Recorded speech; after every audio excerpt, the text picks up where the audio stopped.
So, hello. I wonder, is anybody there yet? Just let me know in the chat, and then I can start talking. So, hello. I wonder, is anybody there yet? Just let me know. Then I can start talking. So, hello.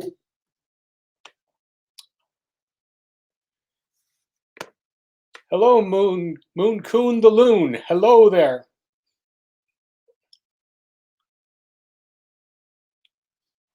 There's a bit of a lag here, so I don't quite know what to do. Not quite sure about this, but I will do my best here. I'm going to be talking about the Batman commercials that I did back in the day. So it's a little bit strange. You'll just pardon me, because what I see myself here is I'm on stream here. I'm on a delay, and I don't quite know. Oh, here we are. Okay, I can handle it this way. This is a brand new experience for me. That's it. I know what to do. I'm gonna just turn around. Okay. Harley Pebley. Hello. How are you doing? Aaron Rackley. Hi there. Hope you are well, and yes, thank you very much. Boy, Harley, please. I can't, I'm muting my sound. Can you hear me? Can you all hear me? Let me know.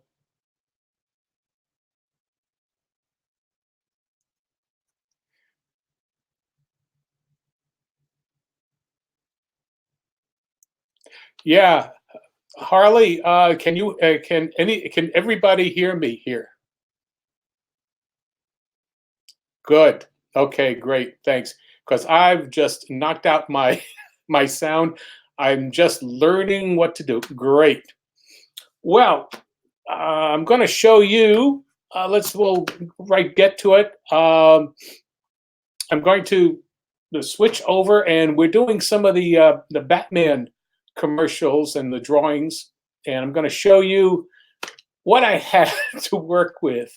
So let me switch over here and get some of these things. Can you see that there? I'm gonna. This is it's a double screen here. I'm gonna go to this one so that you can see it fully. There's let me scroll down here. Suta Shram, thank you. Thanks for showing up. Okay. Back in 1988, I was working on a series of commercials, the Batman commercials, and we were using 8.5 by 11 paper for faxing, because we were going back and forth. And I'll show you. There you go. That was the size of the drawings that we had to work with. We made it so that we could fax the drawings back and forth. They were about, let's see here. Here's a 12-inch ruler, and so there's like 8 inches across here, and well, there's your standard 8.5 by 11 sheet of paper. Hello, Brando. Hello. So anyway, what we did to get this going, because we were going back and forth between Rhode Island, where I was living, and the studio was in Toronto.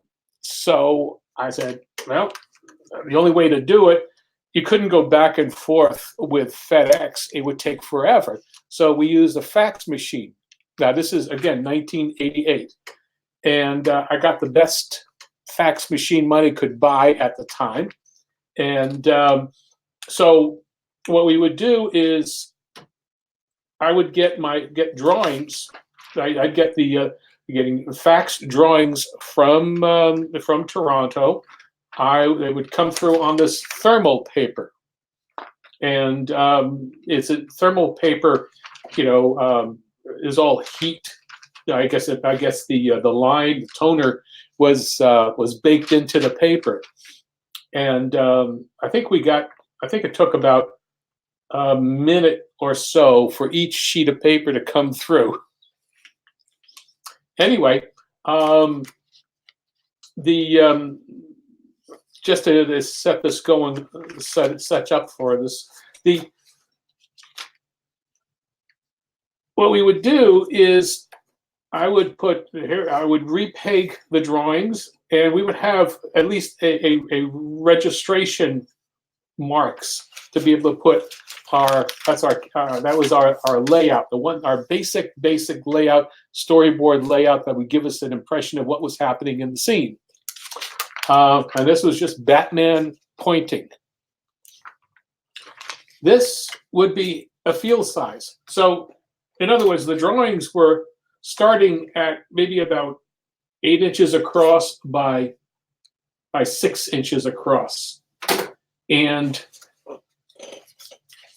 we would get a basic, as I said, a basic storyboard like that. Then we would start getting a rough layout, a basic pose to get that's a 30-second sketch right there, 30 to 40-second sketch. And they were the integral parts of the action that was going to happen. As you can see, we go from A to B to C. Is this coming across okay for you?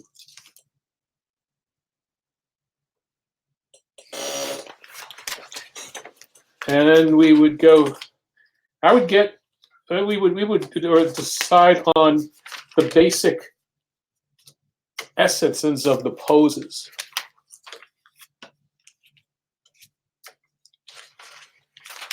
And basically, it's kind of like a long, I don't know, a slow-moving comic book page, so where you can see everything going on here.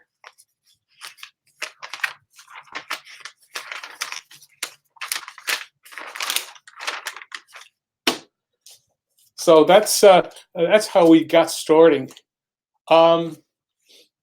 Excuse me, it's a coffee break time, so I'm gonna have my coffee here.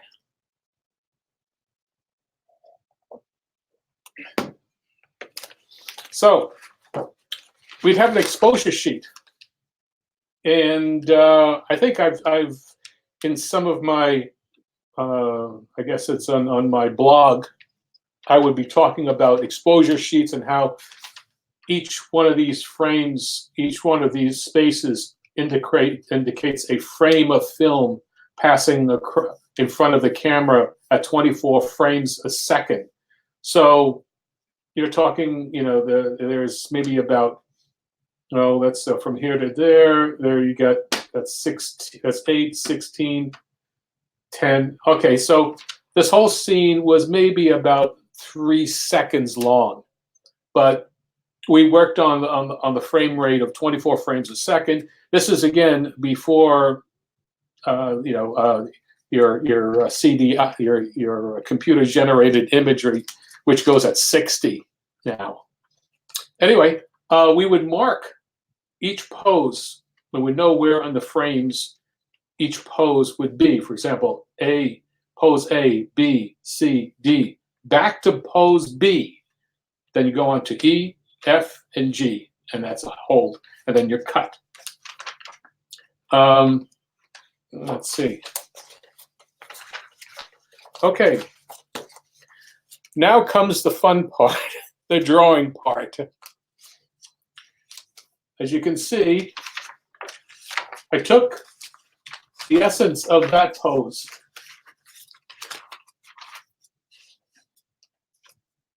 and I went from that to that. I made my changes. I started to I put definition. I started to feel squash and stretch in that way. There's a trying not to get stiff. Now, I started moving into this position here. You can see there's a line of action going on where the arm, the elbow here is moving, is the one that's creating the force. And I'm not worrying about being very, what's the word, anatomically correct. I am understanding what's supposed to be, because you just want to make sure that you get the essence and the feeling of it. For example, there's that. Now you've got the elbow is going towards camera, breaking the joints here. Then we get into, into some of the fun parts. Let's see if I could find this. There's a pose here. Okay. Now we have this last pose was that. Well, sure, that would be great to, you know, holding that pose was like that, okay? But to get a pose, where's this elbow? Where's the finger going from there to there? And that's only you're talking about.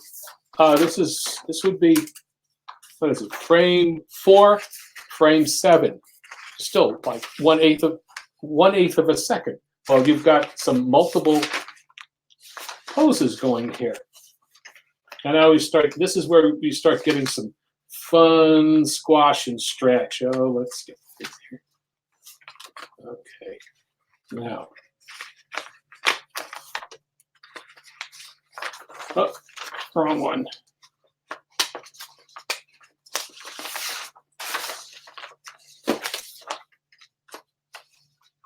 All right. You get multiple imagery. And your hand, your eyes only can catch so much. So you've got just multiple versions of the finger moving into that, popping into that pose. Pop, pop. That's where you get your strong and stretch. Brando, these drawings, that's just the rough. These are just the rough animation drawings. These are the roughs. I didn't. I tried to be as precise as I could be, because it was being scanned over into, you know, and then put into the and fax machine. They would get them on the other side of the border, and they would just pick them up and start working on that. But they follow very, very extremely closely what I did. So that's one of the problems about using my phone as a second camera, and that is when spam callers or, you know, or telemarketers are coming in. They come in and interrupt me. Anyway, sorry about that. But as I said, they are clean, Brando. They are clean, just so that they're not in. I don't want them to be ambiguous, and I've always had to work clean anyway, because I have a tendency to be very tight in many of my, you know, my facial expressions. So, for example, here we go to. So that was why it was easy to work with my material on the other side, because these drawings would scan, and the blue would just drop out on the other side when they were scanning, because the blue would just drop out of any scanner or any fax machine. The fax would just pick up the black line. Ziga, hi. Thanks for, oh, Brazil, greetings. Well, here we are. And I'm just going to keep going on this because this is the fun part here. You start playing with drawings. They see, here's just the essence of the pose in very rough sketch, but then you're really working into the teeth, get the feeling of dynamic action and breaking of the joints.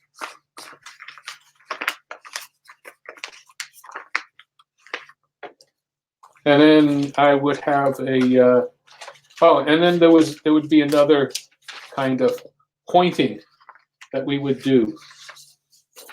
You know, if I wanted to point again and just repeat myself.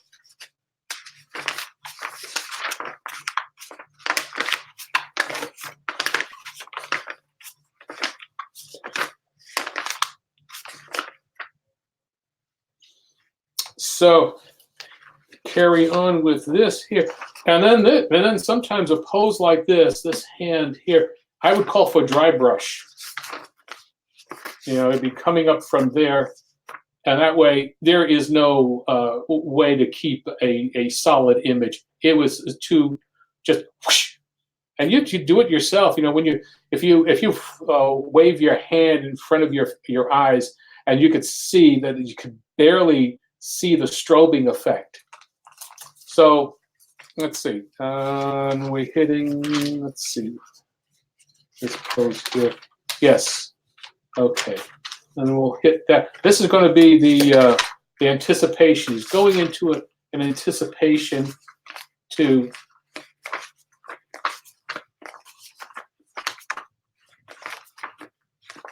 and one of the thing about drawing Batman, it was you could get his musculature very simple with just indication with just scratchy lines. You didn't have to work too hard. But if you knew where everything was, then you could follow through. And the whole idea is keeping form and forces together. There's a squash and stretch. There's a squash right here. Where his shoulder is going, and his arm is going into, forearm is going into his deltoid and his tricep. Then what happens is we want to get into this. Here's a major pose that it's going into. But to get to that point, I wound up getting these poses here so that you can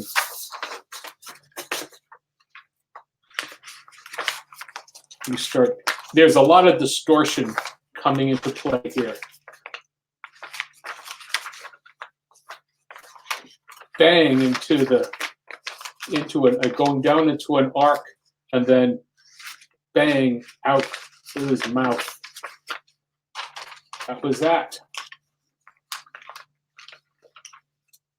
And then you get to the last posing of his teeth.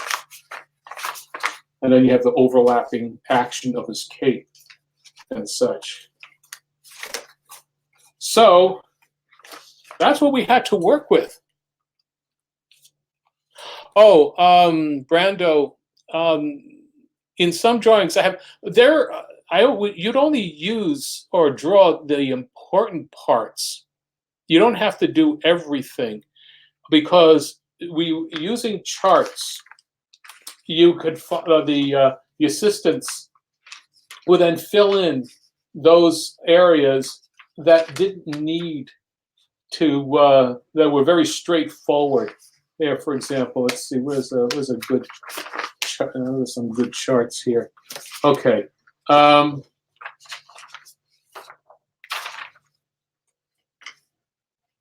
Can you see these here? You can see that there are charts there that indicate from 41 to 51. There are 1, 2, 3, 4 other drawings that are charted. There's a halfway, that's a quarter, there's a half between that one, half, and then half of that. And that would be a straightforward in between. Anything that had eccentric action that could be misinterpreted is something that I would do. He didn't leave up the animation to someone to do to make it up for you. That's cheating, and then you really don't know how it's going to look. The whole idea is to be able to flip a scene and on your pegs and know basically what is going to happen with that scene and what the action will look like. Pencil tests. We didn't do any I didn't do any pencil tests for this. Using the exposure sheets. I knew what the points were because I was locked in by the dialogue when it goes, pause off the customers, Catwoman. Well, you kind of know where if the exposure sheet, if the soundtrack reading is correct, then I know where each pose should hit, because it should hit, major poses should hit maybe about 3 frames before your accent in your dialogue is. You know, sometimes some people don't have any rhythm, so they'll be the timing is all off, and there's an awkwardness. But if there's a flow to it, you know where to hit it, because your body's going to say what the emotion of your line is, and so you'll always be there ahead of time, just by as I said, a fraction of a second. It'd be maybe 4 frames. It'd be a sixth of a second. It could be a quarter of a second is a little bit too much, but anywhere between a sixth and eighth of a second. Let's see. Brando saying, Giga says, what's your favorite smear technique style? It really depends on what the character is doing. I mean, sometimes I've got multiple, I have multiple eyes, when there is a head turn. Sometimes when you'll see like, a set of, like 4 or 5 eyes when the eye is turned, when the head is turning. Well, that's only for a second. It's only for a 1 frame, or in 1 or 2 frames. Then you start losing the punch. With the smear, again, it just sometimes it's a little flick, and sometimes it's just a pop. You go from here to there, and there's no in betweens. Okay, let's see. Wow, we're already 20 minutes to it. Brando says, what was your approach? This pose, straight ahead, or both? Also, how did you time out your scenes? Did you have to act them out? After a certain point, you don't need to act them out. You just feel them. If there is some, in terms of acting, if there's something that I need to do, if there's some real strong, an eccentric thing I've never done before, well, okay, I might look at a mirror, but I really haven't looked at a mirror in a very long time. Well, I shave, so I look in the mirror, but I haven't used anything, for posing in a very long time. I prefer to use, forces and vectors, and I'll work it out on the page first in analysis.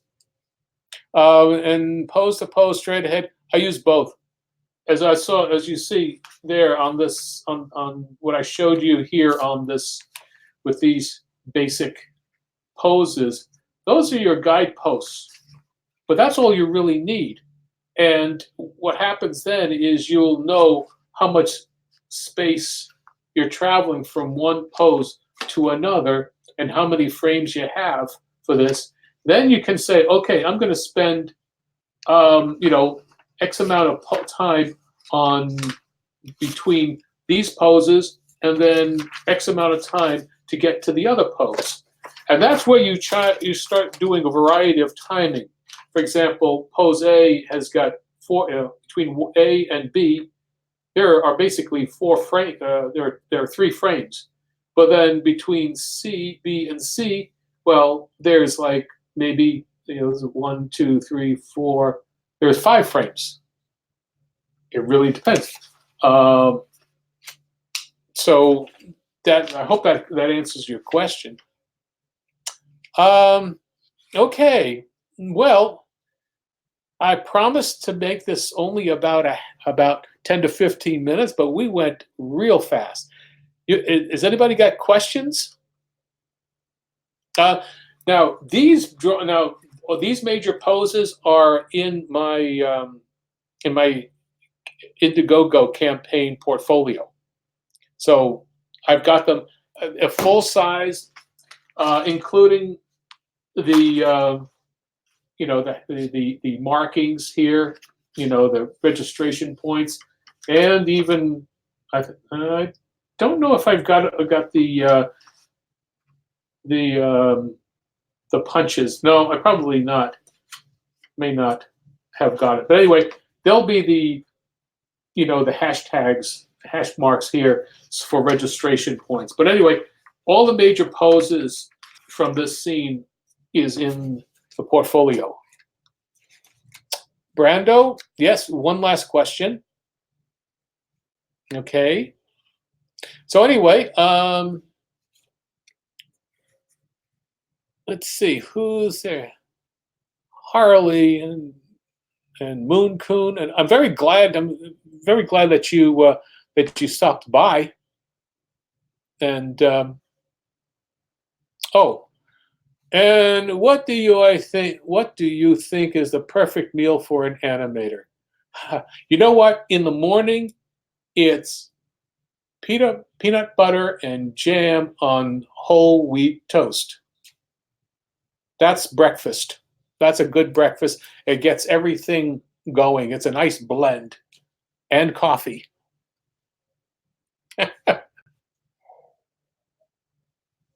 Okay. Well, if anybody else has got any questions, and I hope this was informative. I hope it was a good time, and it was worth your while. So, well, I think I'm gonna call it a day. So, thank you very much, guys. Thanks for showing up, and I'm gonna try and do another one. Leave your comments and give me a thumbs up, or just let me know what's going on. Great. Z-Guy, have you seen Batman the Animated Series? Yes, and that was based on what we did with the commercials. Brando, have you seen Joker? No, I have not. That's it's not my cup of tea right now, honestly. So, you can check me out on my Twitter account at Celestri John, and hope to see you next time that I try this. Okay, take care, and thanks for stopping by.